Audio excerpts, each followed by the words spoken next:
ನಿನ್ನನ್ನು ಕಾಣುವ ಆಸೆಯು ಇಂದು ಕಾಣೆ ನಾನು ಏಕೆಂದು.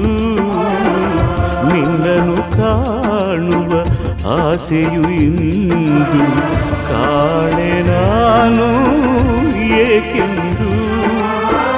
ತಾಳು ಬೆಟ್ಟದ ನಡೆಯೋ ಏಳು ಬೆಟ್ಟದ ಗುಡಿಯೋ ಒಂದನು ನಾರಿಯೇ ದೇವ ಏನನು ನಾ ತಿಳಿಯೇ.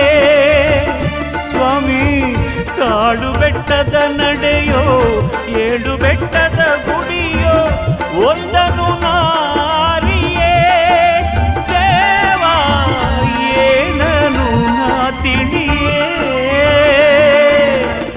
ಕರುಣಿಸಿ ಬಾರೋ ಕರುಣೆಯ ತೋರೋ, ಕರುಣಿಸಿ ಬಾರೋ ಕರುಣೆಯ ತೋರೋ, ಭಕ್ತನ ಕಾಪಾಡಲು ಈ ಮೊರೆಯನು ಕೇಳ.